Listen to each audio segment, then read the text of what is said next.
안녕하세요. 초중고 자녀교육과 고3 엄마 입시 경험담을 나누고 있는 하쌤엄마TV의 하쌤입니다. 잘 지내고 계신가요?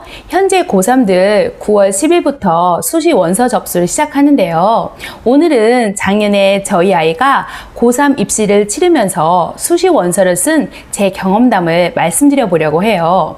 입시는 정말 어려운데 사실 입시 전문가들조차도 입시는 그렇게 정말 모르겠다고 하시더라고요. 그 어떤 입시 전문가도 100% 장담할 수는 없으니까요. 그래서 저는 작년에 저희 아이 입시를 치르면서 수시 원서를 쓰고 나서 깨달은 점, 이 부분은 수시 원서 쓰기 전에 알았으면 참 좋았겠다 하는 점 5가지를 말씀드려 보려고 해요.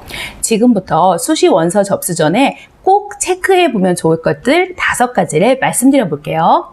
수시 원서 접수 전 체크해야 될 첫 번째는 수시 원서는 9월 10일부터 9월 14일까지 5일 동안 접수를 하는데요.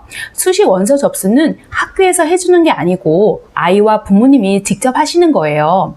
그리고 대학마다 수시 원서 접수 시작과 마감 날짜가 달라서 대학별 모집 요강을 반드시 확인하셔야 돼요. 대학마다 달라서 까딱하다가는 원서 마감 날짜를 놓칠 수가 있거든요. 그리고 수시 원서 접수는 대학에서 의뢰한 진학사 어플라이와 UA 어플라이 두 곳 사이트에서 대행하고 있는데요. 대학마다 원서 접수를 대행해주는 곳이 좀 달라요.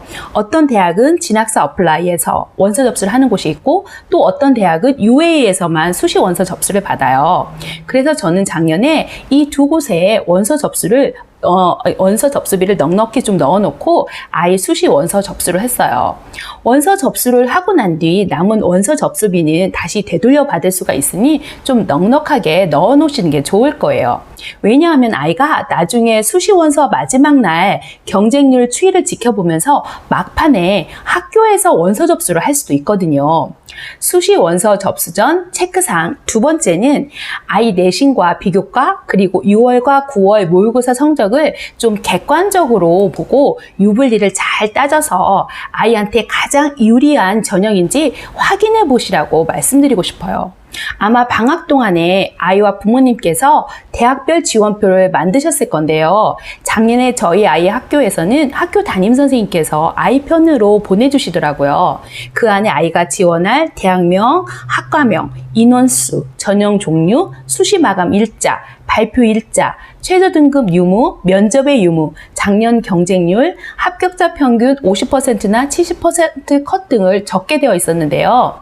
수시 원서는 6장 쓰는데 대학별 지원표는 대충 10개 정도 미리 만들어 놓으면 좋더라고요. 저도 이 대학별 지원표를 아이와 작성하느라 아이와 하루 종일 꼬박 씨름했던 기억이 있는데요. 작년 입시 경쟁률이나 합격자 평균 50% 컷이나 70% 컷은 대학 어디 가라는 사이트에 나와 있으니까 그것을 참고해서 작성하시면 편리하실 것 같아요. 이 대학별 지원표를 정리하실 때 유념하셔야 할 것은 우리 아이가 어느 전형으로 지원할지 유불리를 꼼꼼히 따져보셔야 한다는 점인데요. 우리 아이가 교과 전형이 유리한지 학중이 유리한지 논술 전형이 유리한지 따져보셔야 되는데요. 일반적으로 내신은 좋은데 모의고사 성적이 그에 비해서 안 좋으면 교과 전형으로, 내신과 비교과가 좋다면 학종으로, 내신은 안 좋은데 비교과가 잘 나오는 아이는 논술 전형을 쓰기도 하는데 논술 전형은 워낙 경쟁률이 높아서 로또 전형이라고 불리더라고요. 수시 원서 쓸 때 상향, 적정, 안정으로 나누어서 쓴대요. 아이가 수능 성적으로 붙을 가능성이 높은 학교는 수시에서 쓸 필요가 없는 거죠. 그런데 수시 원서 6장을 모두 우주 상향으로 써놓고 이 중에 한 개라도 붙으면 정말 좋은데 운이 나쁘게도 수시 원서 6장이 모두 광탈을 할 수가 있어요. 수능이라는 시험도 잘 봐서 정시로라도 잘 갈 수 있으면 정말 좋은데 이 수능 시험은 또 누구도 또 장담할 수가 없는 거예요. 이 수능 시험은 좀 큰 시험이라 아이들이 잘 떨려서 모의고사 성적보다 더 안 나올 가능성이 커요. 특히나 수능은 재수생들이 많이 보기에 현역 아이들이 좋은 점수를 내기도 힘들고요.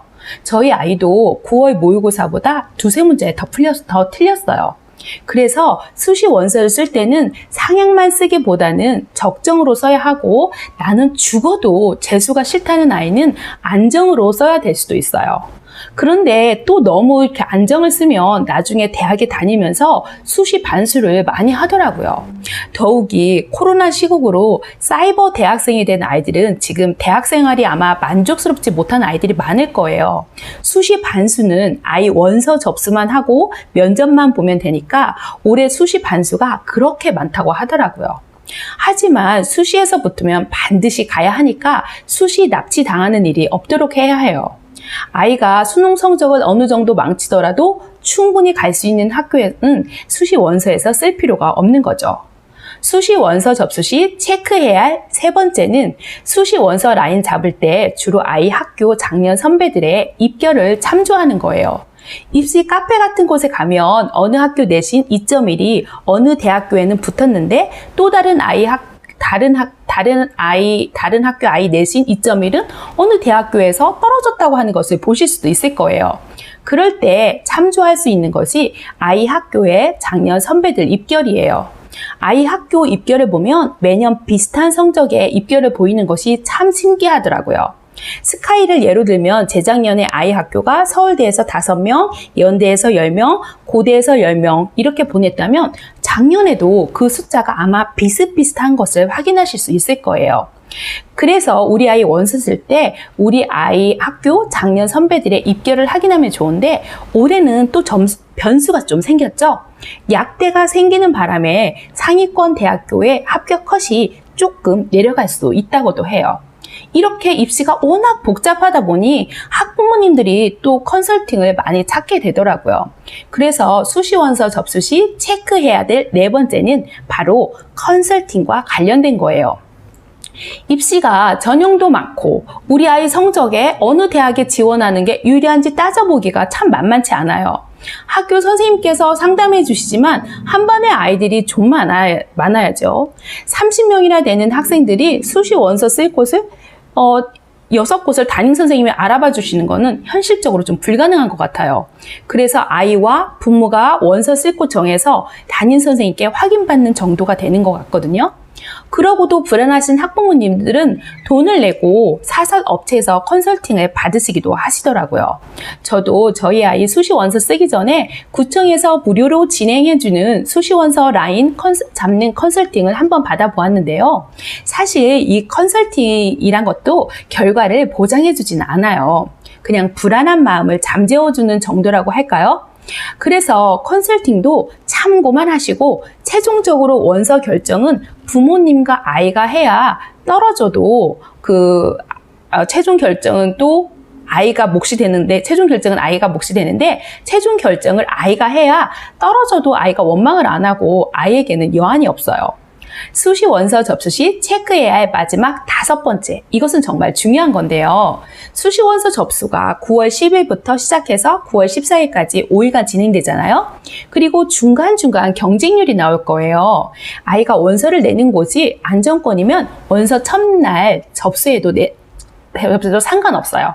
그런데 상향으로 낼 곳은 경쟁률의 추이를 좀 살펴보고 마지막 날에 내는 게 유리하겠다는 생각을 했어요. 수시 원서를 접수하고 마감하기 몇 시간 전에 경쟁률이 나오는데요. 그 경쟁률을 보고 눈치 작전이 좀 필요하겠다는 생각이 들었어요. 사람들 심리가 대부분 비슷하더라고요. 작년에 경쟁률이 셌던 학과는 사람들이 겁을 먹어서인지 올해 다소 주춤한 모습을 보이고요. 작년에 경쟁률이 다소 약했던 학과는 사람들이 해볼 만하다고 느껴서인지 경쟁률이 치솟더라고요. 그래서 아이 성적의 우주 상향으로 원서 접수를 한다면 마지막 경쟁률을 참고하고 넣는 것도 좋은 꿀팁이 되겠다는 생각을 했어요. 자, 그럼 수시 원서 접수 전 체크해야 할 5가지를 정리해 보도록 할까요? 첫째, 대학별 수시 원서 접수 날짜가 다르니 반드시 대학별 모집 요각을 확인할 것. 둘째, 우리 아이 성적과 비교과 모의고사 점수를 객관적으로 판단해서 아이에게 맞는 전형을 선택할 것. 셋째, 작년 아이 학교 선배들의 입결을 참조할 것. 넷째, 컨설팅을 받아도 최종 선택은 아이가 하게 할 것. 다섯째, 수시 원서 접수 시 시간별 경쟁률을 확인하고 넣을 것입니다. 그리고 마지막으로 한 가지 더 덧붙이자면 아이들이 수시 원서 접수를 하고 나면 수시 원서 쓴 곳에 마치 다 붙은 것처럼 근자감이 생겨서 다시 공부 분위기 잡는 게 좀 어렵다고 해요. 그러나 수시는 최저도 맞춰야 하는 학과들도 있어서 수능 공부를 열심히 하지 않으면 좋은 결과가 나오기 어려워요. 나중에 최저를 못 맞춰서 우수수 떨어지는 결과들이 나오기 때문에 아이들이 원서 썼다고 다 붙은 게 아님을 반드시 명확하게 인지시켜 주셔야 할 것 같아요. 앞으로 면접과 수능이 남았기에 이제 정말로 입시의 시작인 거죠. 저의 입시 경험담이 이 영상을 보는 누군가한테는 행운이 따랐으면 좋겠네요. 어떻게 오늘 제 영상이 자녀 교육하시는데 좀 도움이 되셨을까요? 도움이 되셨다면 구독과 좋아요는 제가 다음 영상을 제작하는데 큰 힘이 된답니다. 다음에도 유익하고 알찬 영상으로 찾아오도록 할게요. 우리 다음에 또 만나요. 안녕!